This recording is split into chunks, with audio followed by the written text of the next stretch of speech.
On today's My Mom Club, we are tackling a different topic, but one a lot of kids and their parents focus on. It's the idea of being perfect. The pursuit of perfection can rob happiness from so many. And while I think many of us want to raise good kids, we know that perfect kids just do not exist. So how do we help those little perfectionists?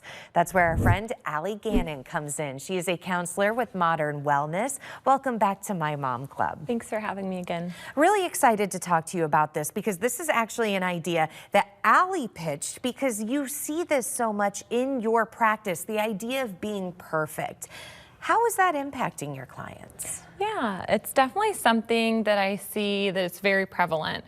In the last 30 years, perfectionism has gone up 33%, so we know it's here. And you can see it in anxiety, depression, self-harm. You can see it with OCD and eating disorders. So it's definitely something that I'm seeing a lot of in my practice. And it's one thing to want to be perfect when it comes to grades, but when you talk about how it manifests in so many other areas of life, especially self-harm, that's terrifying. So what do you tell the teens you work with on how to help them navigate this idea?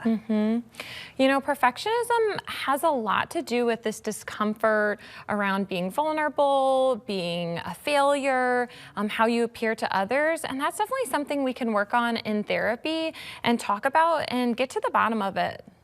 And how do you get kids to embrace who they are and lose the idea that they have to be like someone else or just perfect all the time? So a big thing that I talk about with kids is I'm looking at their identity and their values. A lot of times with perfectionism, their identity is tied to achievement, it's tied to productivity, it's tied to how they appear to others. And so we want to think of things that are more healthy, consistent, and sustainable that they are having their identity around.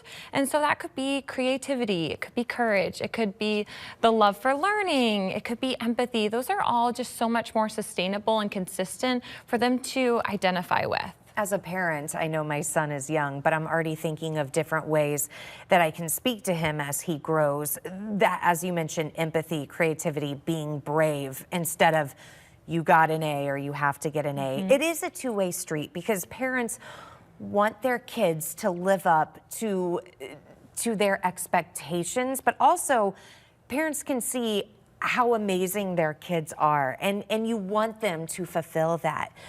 So what do you suggest to parents to maybe take a step back and get rid of the idea of you have to be perfect all the time, but be your best you?